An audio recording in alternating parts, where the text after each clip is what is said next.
Chapter 1. The reality behind the back. Have you ever found yourself in a place that felt wrong?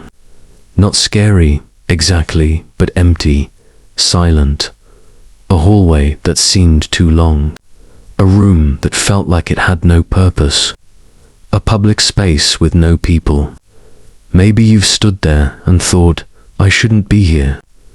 That eerie, creeping feeling is familiar to many of us. But what if there's a reason it feels that way? What if you were standing on the edge of something not meant to be seen? Some call it a glitch.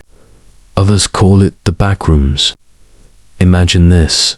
You're walking home, taking a shortcut.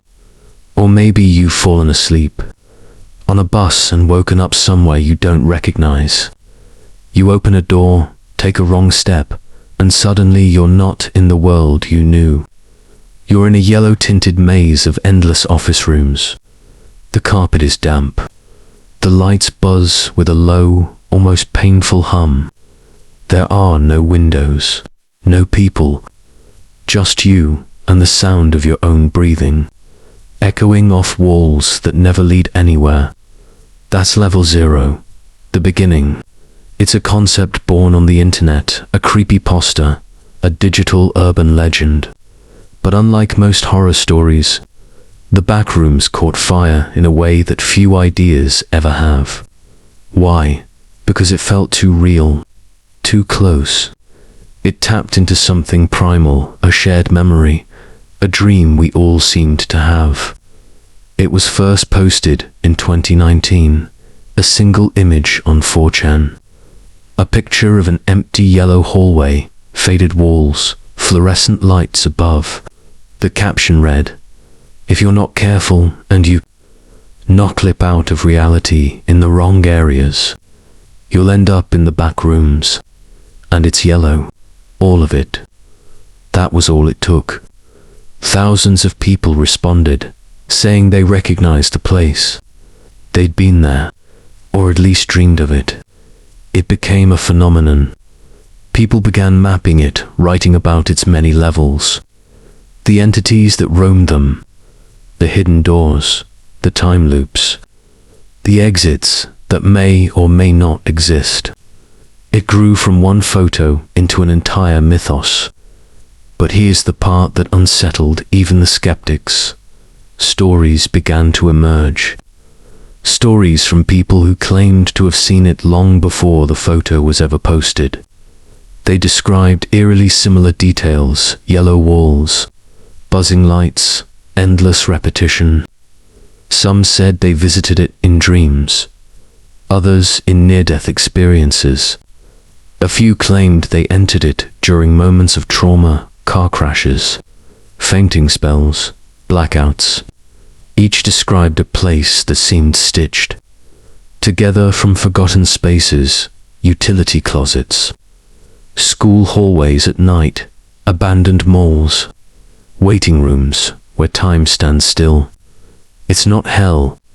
It's not heaven. It's liminal. The backrooms are said to exist between realities.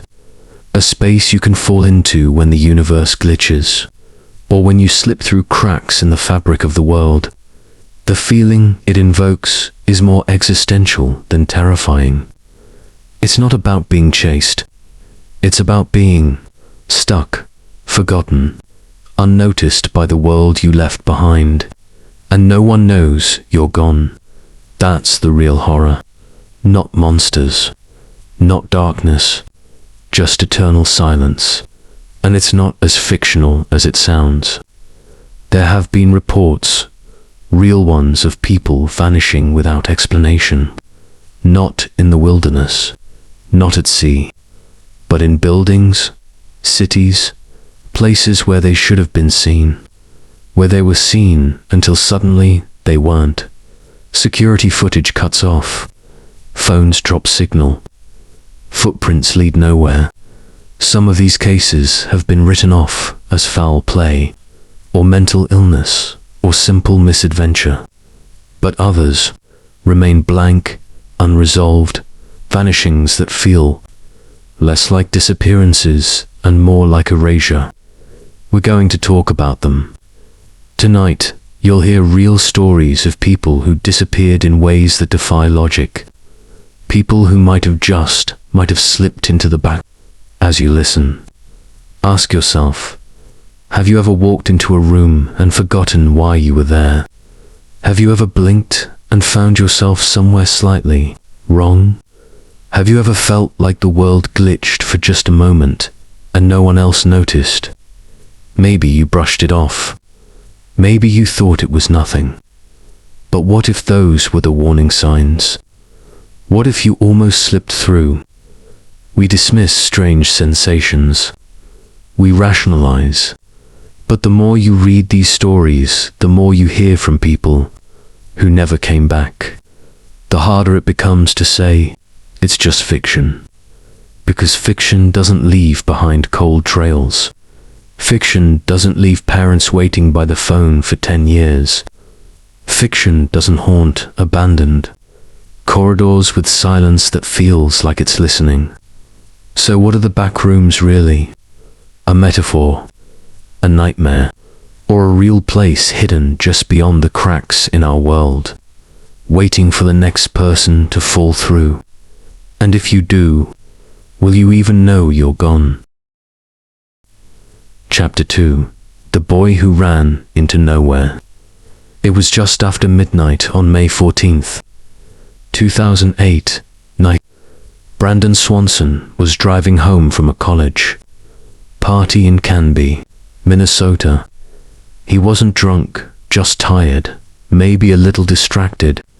He called his parents to let them know he'd driven into a ditch and needed a ride. It sounded simple. He said he wasn't hurt. He told them where he thought he was near Lind, a small town not far from home. His dad, Brian, got in the car and drove out to find him. They kept the phone line open the whole time. Brandon described landmarks, road signs, lights in the distance. But when his dad arrived, there was nothing. No Brandon, no car, just darkness. For nearly 47 minutes, they stayed on the line. Brandon's voice was calm, sometimes annoyed, sometimes laughing. He reassured them. "I see lights," he said. "I'm walking toward them. I'll meet you there." Then, suddenly, his tone changed. He interrupted himself mid-sentence and said, two words that would haunt his family forever, OSHT, and the line went silent. The call didn't drop, it didn't end, he just stopped speaking. His father stayed on the line for several more minutes, calling his name, begging him to answer. But there was nothing. Just static. Just silence. And Brandon Swanson was never seen again. What followed was one of the most puzzling missing persons cases in recent American history. Searchers found Brandon's car in a ditch not near Lind, as he had thought, but outside of Taunton, almost 25 miles away. The terrain was different. The directions he gave didn't match the actual location. Investigators were baffled. How could someone be so sure of where they were, yet be completely wrong? And why didn't anyone find him walking along the road? They brought in tracking dogs. The scent trail led from the car down a gravel road, through fields, near a riverbank, and then it stopped, as if he'd vanished mid-step. No clothes, no footprints, no body, just nothing. People disappear all the time, but Brandon's case is different. It happened in real time. His father was on the phone with him while it happened. There was no struggle, no scream, no crash. Just those two final words, OSHT. What did he see? What made him react so suddenly? Was it an animal? Someone following him? Or something else entirely? The weather that night was mild. The area was familiar to him. He wasn't intoxicated. There was no reason he shouldn't have been found. But 17 years later, there's still no trace. Some believe he fell into the Yellow Medicine River and drowned, but extensive searches found nothing. And even if he had, why was there no sound of water? No splash, just those two words, and silence. It doesn't make sense. Unless he didn't fall into water. He fell into something else. A place not on any map. A space between spaces. What if Brandon Swanson didn't just vanish from the road that night, but slipped out of reality itself? What if that moment his final words was the instant the world let go? Some call them glitches. Others call them thresholds. The idea that there are cracks in our world, places where the rules don't apply, places like the back. Imagine walking in the dark along a rural road, your phone pressed to your ear, your only guide the distant glow of farmhouse lights, and then, just for a moment, you step wrong. A seam opens, you drop through, and on the other end of the line, silence. Maybe that's what happened to Brandon. Maybe he took a step that led nowhere. Maybe he's still walking down endless corridors, past flickering lights, searching for a way back. His parents have never stopped searching. They've spent years retracing every path, every theory, hoping for something, anything. But each lead dissolves. Each possibility ends in nothing. Like chasing shadows through fog. Like trying to follow someone into a place that doesn't exist. And yet, the details haunt us. The calmness in his voice, the confidence, the misdirection, the way his location didn't match his surroundings, like a GPS glitch in real life. Like reality itself was misaligned. Some online communities have picked up his case, tying it to the theory of clipping out a phrase borrowed from video games. Meaning when a character passes through a wall or floor due to a bug. In Backrooms lore, that's how you enter. You clip through the world, accidentally, unknowingly. One moment you're in Kansas, the next you're in level 0. The carpet's wet, the lights are buzzing, and there's no way back. Is it so crazy to imagine that's what happened here?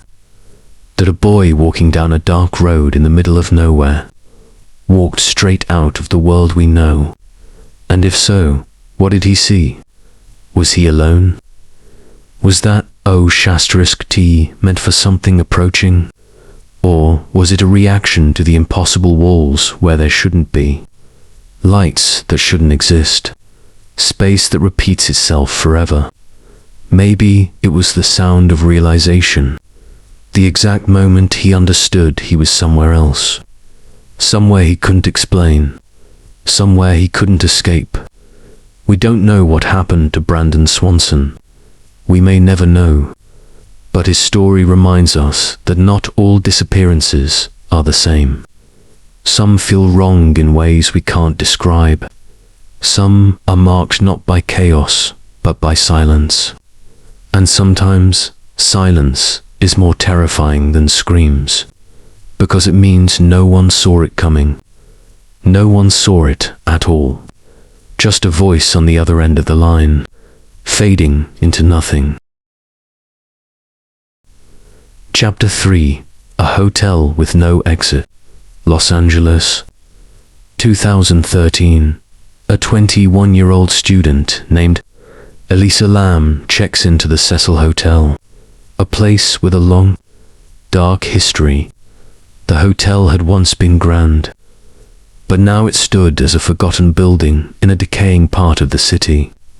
Murders, suicides, overdoses, it had seen them all. But Eliza didn't know that. She was just passing through on a solo trip, writing blogs, exploring the coast, until one night, she vanished.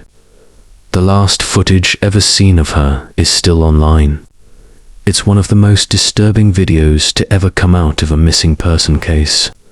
You've probably seen it, the elevator video. In it, Elisa steps into the elevator on the 14th floor. She presses multiple buttons. The doors don't close.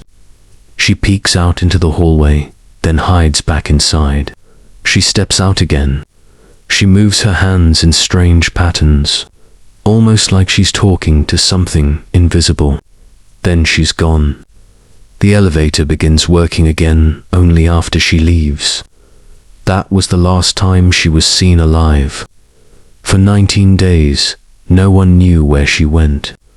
Police searched the hotel.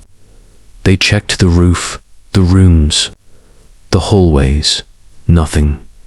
Guests began to complain about the water pressure, about the taste, and then they found her in the rooftop water tank, naked, dead, her clothes floating nearby.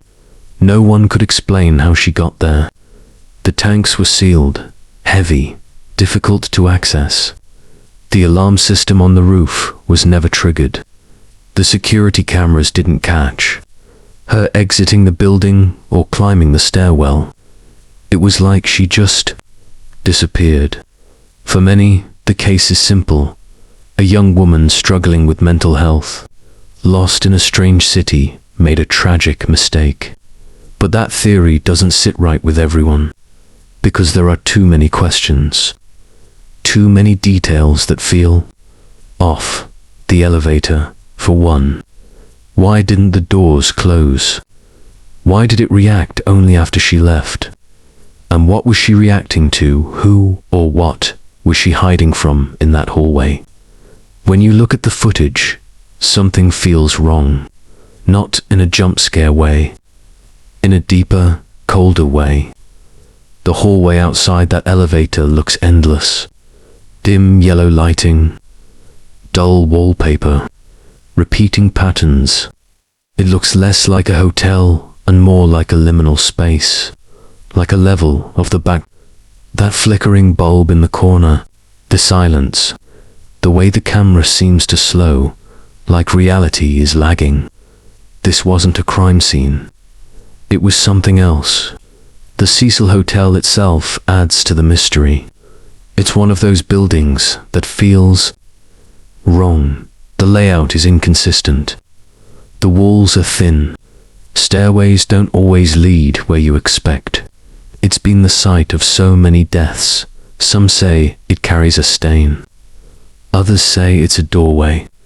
But maybe it's more literal than that.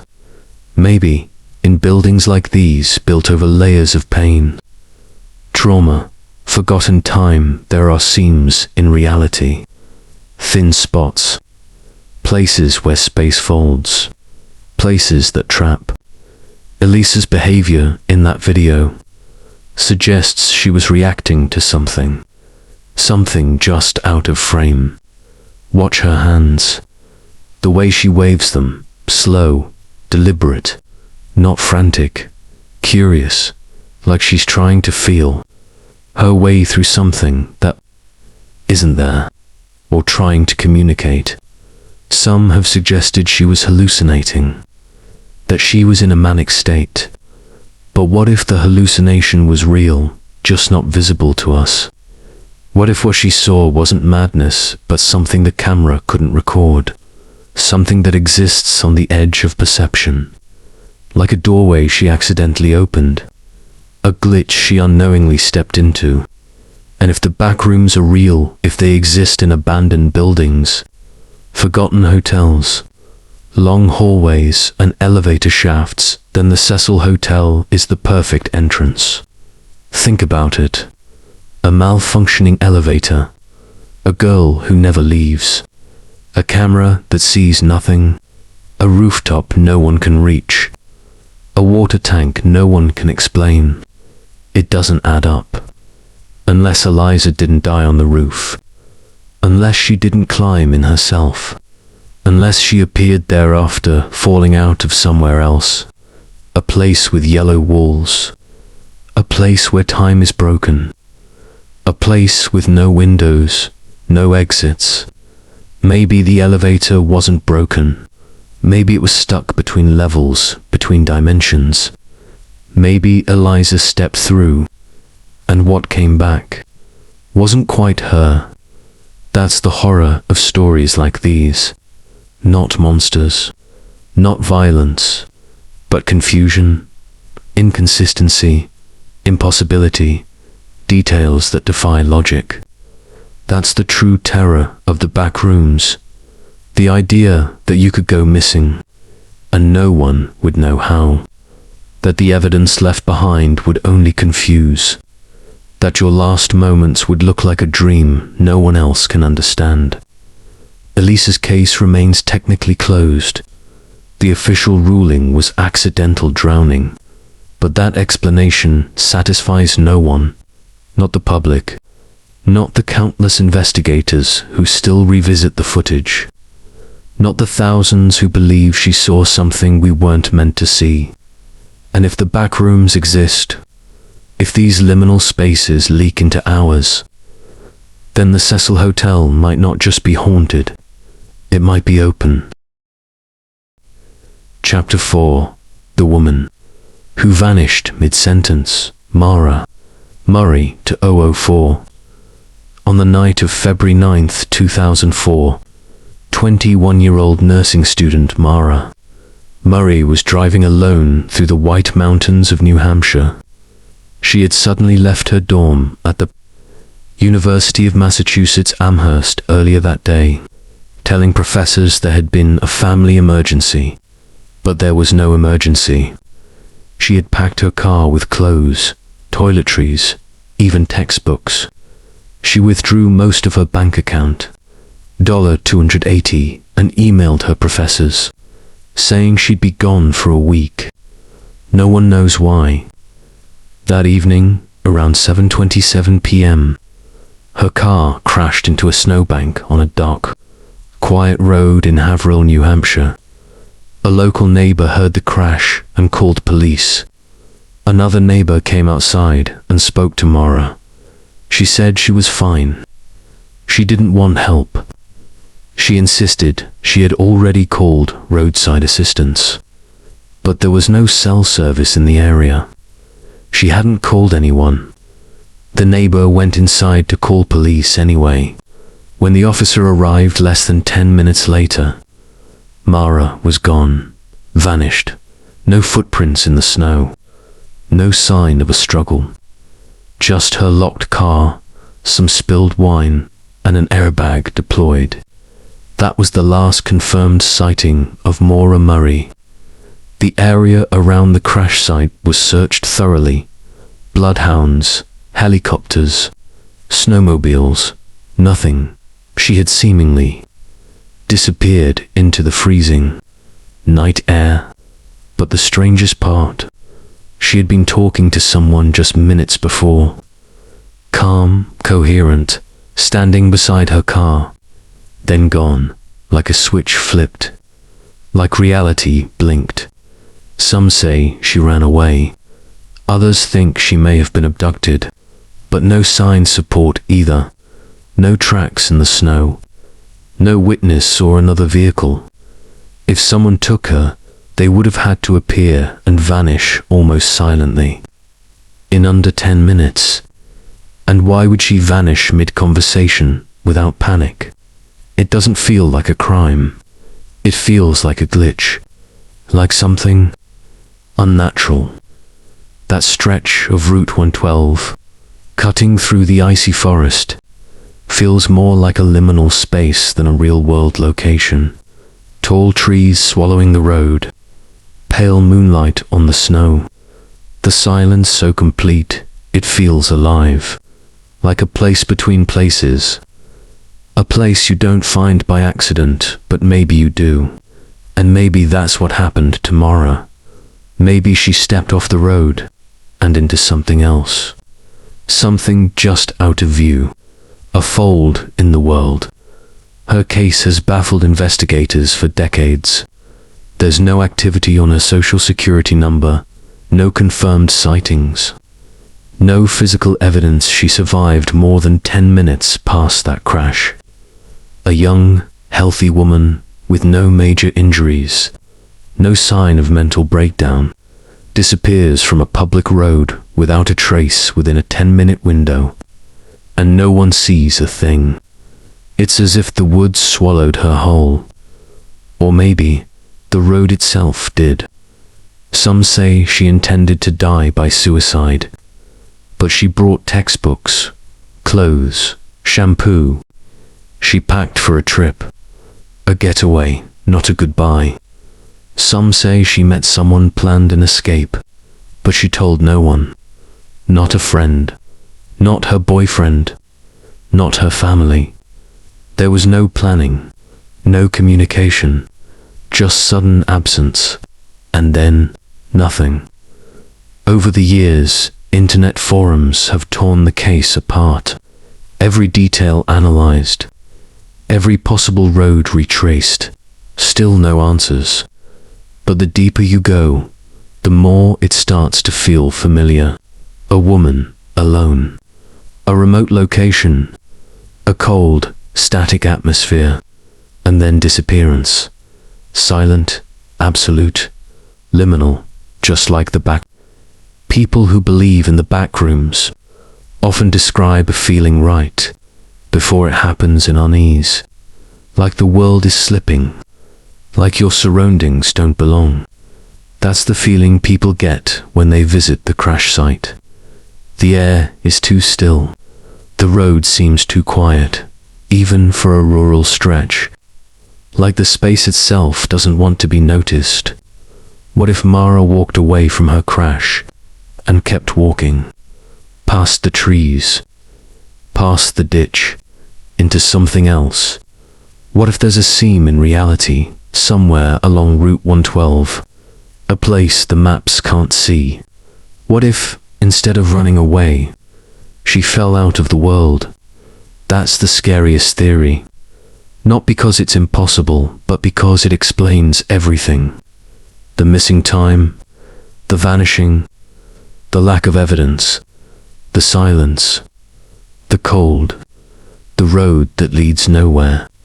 Imagine Mara, dazed but unhurt, stepping away from her car, trying to clear her head, wanting a moment alone before police arrived. She walks a few paces down the road. The snow crunches under her boots, and then it changes. The sound fades, the trees blur, the moonlight flickers, and the world is no longer what it was. A hallway appears where forest should be, a buzzing light overhead, yellow walls, damp carpet, endless turns. What if she walked into a level no one's ever escaped from? What if she's still there somewhere we can't reach? Her case continues to draw attention. Documentaries, podcasts, online sleuths. But the more you stare at it, the less sense it makes. It resists logic. It resists closure. Like it was never meant to be solved. Like it's not part of our reality at all. And maybe it isn't. Maybe Mara Murray didn't vanish from our world. Maybe she walked straight out of it, and the space she entered doesn't care about our questions, or our grief, or our desperate need to understand. Maybe it never did. Chapter 5. A Case from the East. Some stories are too strange to believe. Others are too strange to ignore. This one comes from a quiet city in China. Not a metropolis, just a middle-sized residential zone where everyone knows everyone. It happened in 2016. A girl in her 20s, known only by her online handle, left work and walked toward her apartment complex. She's seen on multiple street cameras, crossing intersections, scrolling her phone, wearing a grey coat and black boots. Everything normal. It's about 7:42 p.m. She enters the residential building through the side entrance. The camera above the door catches her clearly walking in, head down. The door swings shut behind her, And then, nothing. That's the last image ever captured of her. She never came out. Not through the front. Not through the back. No one saw her in the elevator. There are cameras on every floor. She's not in any of them. She was never seen again. At first, police suspected she must have left through a blind spot or a side gate, but the building only had 3 exits. 2 were locked. One had a 24-hour guard. No one matching her description exited on foot, by bike, or in a vehicle. She had no reason to run away, no financial issues, no relationship trouble, and her phone still pinged near the building for 2 more days. Then it went silent. Police searched the building, every apartment, the rooftop, the basement, nothing. They reviewed every camera feed, over and over. It didn't add up. There was no glitch, no blackout, just a moment where she entered, and then was never seen again. The footage loops endlessly. Her walking in, the door closing. That's it. Like a scene from a dream that won't finish. Online, the story spread fast. Some speculated she was kidnapped, but no screams, no witnesses, no signs of forced entry. Others thought she had ended her life somewhere inside, but there was no body, no evidence, no note. The footage showed a reality that didn't make sense. A reality that felt broken. That's when a new theory emerged, not from police, but from the public. A comment that started small, then spiraled. 她是不是进了一个没有时间的区域? Did she enter a space without time? A liminal zone. A place between moments. Chinese forums began calling it Chuyu X or Zone X. Some likened it to the Twilight Zone. Others went further. They called it the Chinese Backrooms. The idea was simple and terrifying. She didn't leave the building because she wasn't in it anymore. Somehow, she had slipped through a crack in the world, a seam in the hallway, a door that shouldn't exist. People online began pointing out strange details. The way the lights in the CCTV footage flickered, not dramatically, just subtly. The way the clock in the corner of the footage seemed to freeze for exactly 3 seconds as she entered. The way her figure seemed to blur for a single frame as if she were phasing. Some even claimed they found her reflection in a second-floor window days later, but the timestamp was from the moment she vanished. A reflection with no source. The more you watched the footage, the less it made sense. And that's when people stopped treating it as a mystery and started treating it as a warning. You see, this wasn't the first time it had happened. Other urban cases across Asia, similar patterns. People seen walking into stairwells or elevators, never seen again. Cameras watching the exits. Phones left behind. Lives erased like pencil lines. Stories where reality feels thin, soft at the edges, unstable in one post. A user wrote, "There are places in our world where the surface is thinner, where the rules don't apply, where time doesn't flow."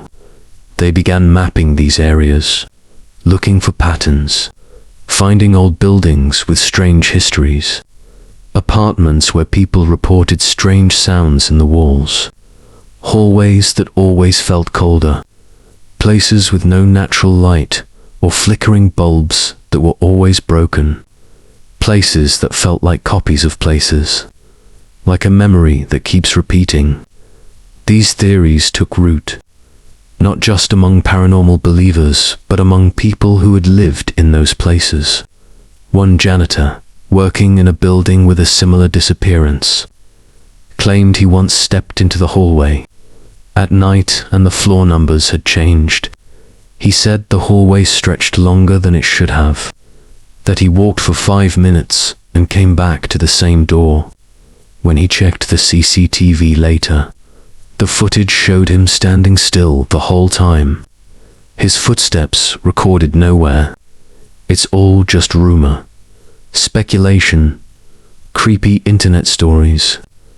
But so was the Backrooms, until footage began appearing, until stories from around the world echoed the same details, the same yellow walls, the same endless humming, the same sense of being watched.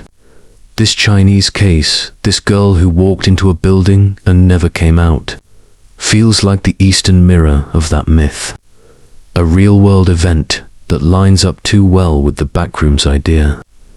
Disappearance with no trace, space that loops, time that skips, cameras that record but don't explain. What happened to her? No one knows. Her case is still technically open, but there's no evidence to follow, no trail to chase. Just that single frame, her walking in, then nothing. And maybe that's exactly what happened. Maybe she did walk into nothing, into a layer between walls, a room behind reality. Maybe the reason she can't be found by police, by cameras, by time is because she's still walking. Somewhere else, a hallway with no exit, a stairwell that loops, a building that doesn't lead anywhere at all. If the Backrooms exist, they might not be limited to the West. They might not follow borders or belief. They might be under our feet, around our doors, in our elevators, and sometimes they open. Chapter 6. The Missing Village. And then there are vanishings that rewrite the rules. Most disappearances are personal. A single person, maybe two. A mystery, a tragedy, but still within the boundaries of reality. But then there is Hoer Verde, Brazil. 1923. Deep in the Amazon rainforest, far from any major city. Saturday, a small but thriving village known as Hoer Verde. It had a population of roughly 600 people. Families, homes, farms, shops. A quiet settlement, not wealthy, not famous, but stable. Then, one day, it was gone entirely. When Brazilian officials arrived to investigate, prompted by reports that communication from the village had gone silent, they were met with silence. Not just from people, but from everything. No voices, no movement, just stillness. The houses were intact. The farms looked freshly tended. There was no sign of struggle. No fire, no bodies. Food was still on tables. A school lesson appeared to be mid-session, books open. Chalk mid-sentence on the board. In one house, stew still sat on the stove. Still warm, but not a single soul was found. It was as if 600 people had simply stood up and walked out of reality. Forever, no footprints, no notes, no signs. Just absence. This was no ghost town. This was a place paused, as if the people had been plucked away, leaving the physical world behind to continue running without them. The investigators were baffled. The villagers had no known enemies, no history of unrest. There were no roads in or out that weren't already watched. And most importantly, no signs of preparation for departure. Clothes were left behind. Pets were left behind. Personal items untouched. How do 600 people vanish without alerting a single witness? Without leaving even one clue? The first theory was war. 1923 was a time of political tension in Brazil. Perhaps rebels had forced the villagers out, or worse. But there was no damage, no signs of conflict, no bullets, no blood, no destruction, and no reports of troop movements anywhere near Hoer Verde. The second theory, mass migration. Maybe they chose to leave together under cover of night. But why? Why leave without supplies, without wagons, without a message? Why abandon food still cooking? Why leave livestock untied, crops unharvested? It made no sense. And then there's the final theory, the one that doesn't get published in official reports, but spreads like wildfire through whispers, journals, and now the internet. The idea that Hoer Verde didn't just disappear, it transitioned, that it left our reality altogether, a collective slip, a group noclip, like the entire village had found its way into the back rooms, not individually but together, as if something had opened beneath them, a door, a glitch, a fold in the world, and they all stepped through, or fell. Some point to the location: deep jungle, thick trees, isolated terrain, places where reality already feels different, quiet in a way that presses on your ears, timeless in a way that dulls your thoughts. They say the jungle has places that don't belong to the world. There's sometimes the world overlaps itself, and you don't even notice, until it's too late. Witnesses from nearby regions claimed they heard strange noises that night, a high-pitched hum.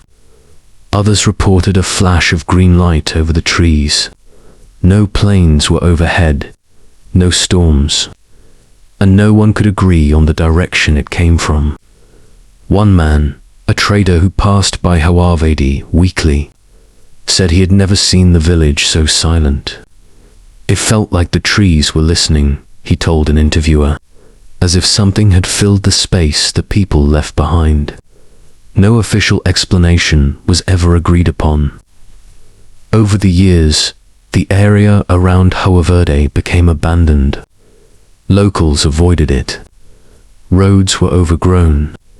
The jungle reclaimed what remained. Today, no official record of Hoer Verde remains in most Brazilian maps. Some claim it never existed, that the story is legend.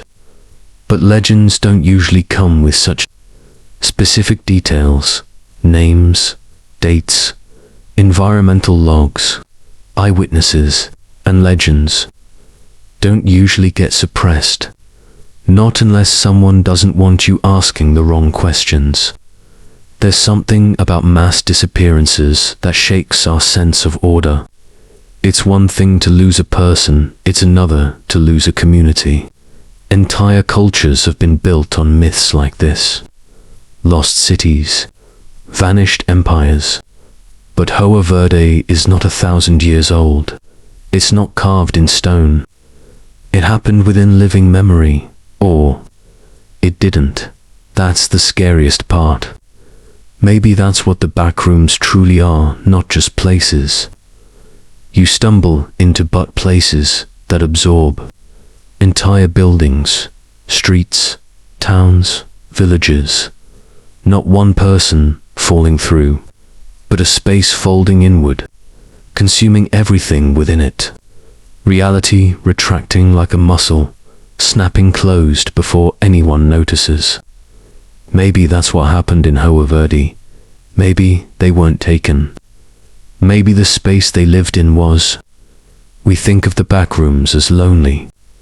Endless corridors, fluorescent lights, echoes.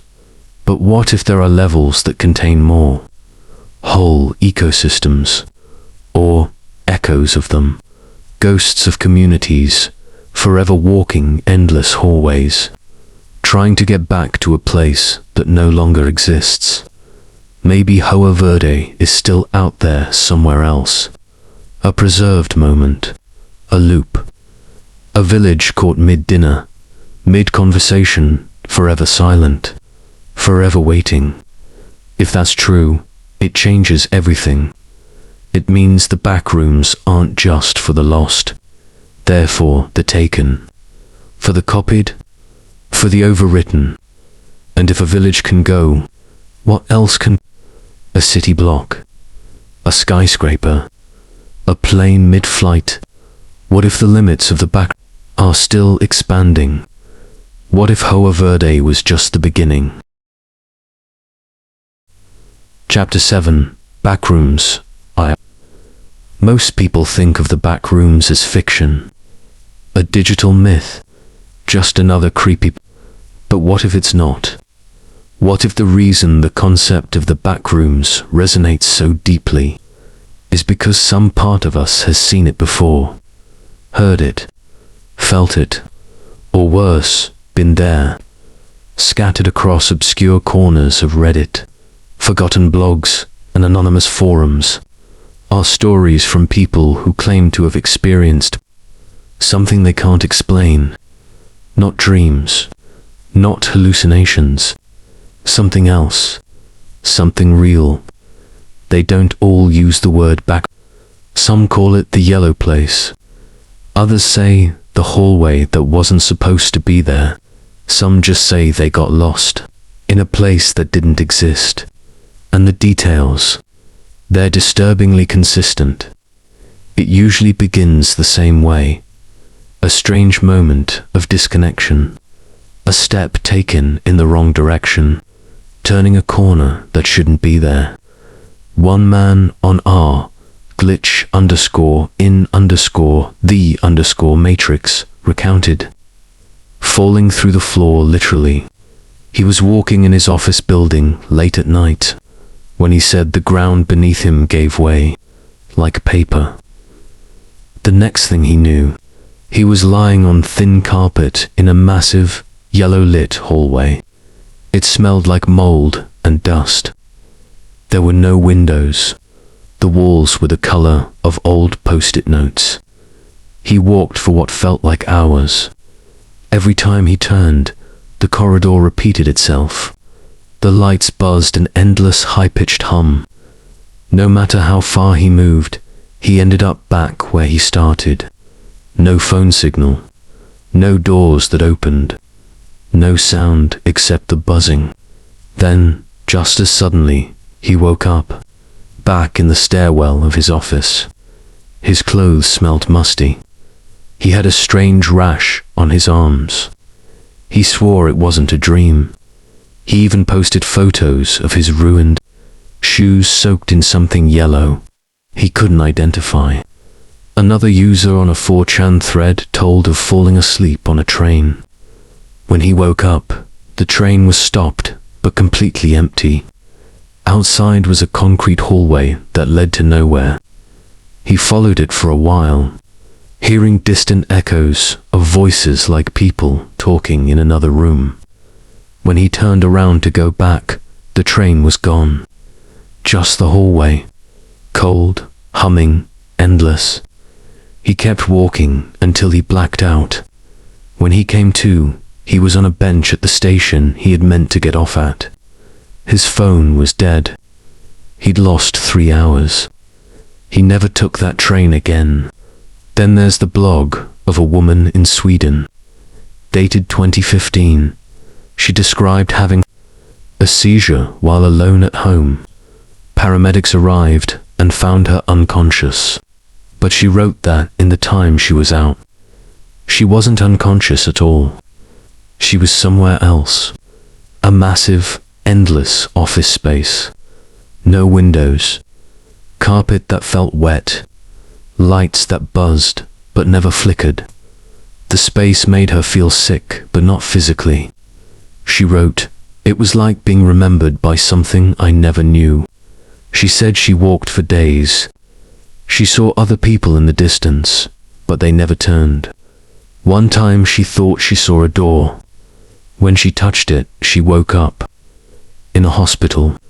Doctors said she was only out for 15 minutes. But she'd scratched her arms badly, as if trying to climb something.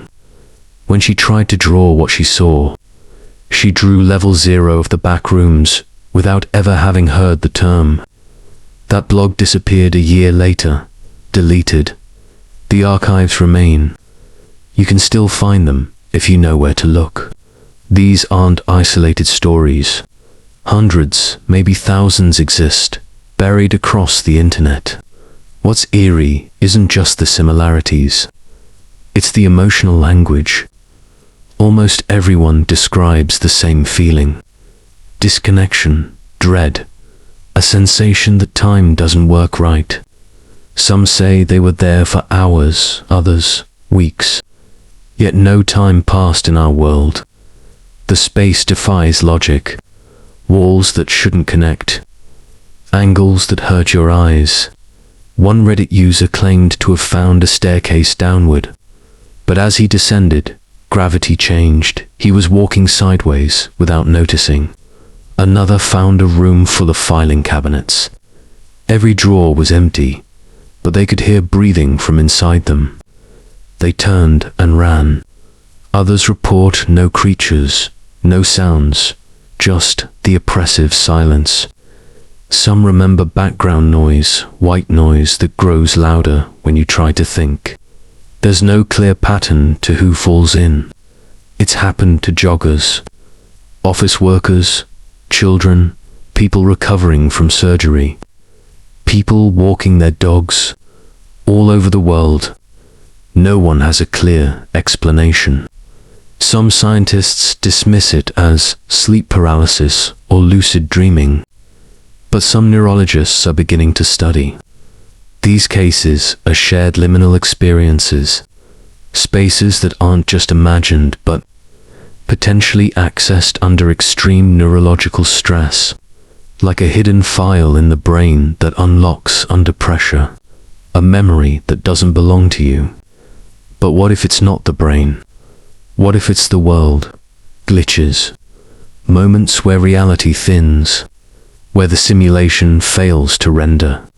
And in those moments people slip, just for a moment, just long enough to see what's underneath. And sometimes, come back, changed. Ask yourself, why do so many people across cultures, across time, describe the same unreal hallway, the same color, the same sound, the same impossible space? Why do they always say it feels both old and waiting? The backrooms may not be a myth. They may be a symptom, a warning, a place that exists between frames of reality. And when we stumble mentally, physically, spiritually, we glimpse it. Some say level 0 is the safest. Empty, repetitive, dull. But what if the dullness is the trap? What if the sameness is designed to hold you? One survivor wrote, "It didn't want to scare me. It wanted me to forget." Maybe that's the most terrifying part. Not what's waiting in the back rooms, but that the longer you stay, the more it starts to feel like home. And when you come back, the real world never feels real again. Chapter 8. Final thought. Maybe it's not fiction after all. Let's take a step back. Over the last hour, we've wandered through the unexplained. A teenager disappears mid-phone call without a trace. A young woman is caught behaving bizarrely on an elevator, only to be found in a water tank no one can explain. A student crashes her car, speaks with witnesses, then vanishes into thin air. A girl walks into a building and is never seen leaving. A whole village, 600 people gone overnight. And scattered across the web are first-hand accounts, from those who claim they've fallen into somewhere else, a place outside of time, of logic, of reality. Every one of these stories, separated by years, continents, and culture, shares the same eerie fingerprints, sudden disappearances. No signs of struggle, no logical exit. Bizarre, dreamlike environments, and a common element that seems almost too specific to ignore. The feeling of being in a space that exists, but shouldn't. The walls are familiar, but wrong. The lights hum a little too loud. The layout repeats, loops, confuses. These aren't just haunted houses or lost highways. These are liminal spaces, transitional zones with no clear purpose. Empty rooms, endless corridors, echoes of movement just out of sight. In fiction, we call them the back. But fiction has a funny way of being rooted in something real. What if the idea of the backrooms wasn't made up but remembered? A place humanity has always known, just beyond the veil of conscious experience. A collective memory from something we're not supposed to recall. Is it possible that some people, the unlucky few, glitch through the surface of our world and fall into this in-between place? What if every strange disappearance, every case where logic breaks down, is someone who stepped into the wrong space at the wrong time? We dismiss these stories. We call them coincidences, accidents, hoaxes, because that's easier. Easier than accepting that the structure of reality might be fragile, that the world we see is only one layer, and beneath it, something waits. What makes this theory so chilling isn't the monsters, or the paranoia, or even the hopelessness. It's how ordinary it all feels. That's the horror of the back rooms. It's not a nightmarish hellscape. It's a beige hallway, a flickering light, a buzzing you can't shut off. It's familiarity twisted just slightly out of sync. And maybe that's why it terrifies us, because part of us recognizes it. Have you ever walked into a room and forgotten why you entered? Ever gotten off the elevator on the wrong floor and felt, for just a moment, like the air was different? Have you ever woken up from a dream of an endless hallway, certain you've been there before? Maybe those aren't just moments of forgetfulness. Maybe those are brushes with the edge. Maybe you were closer than you realized.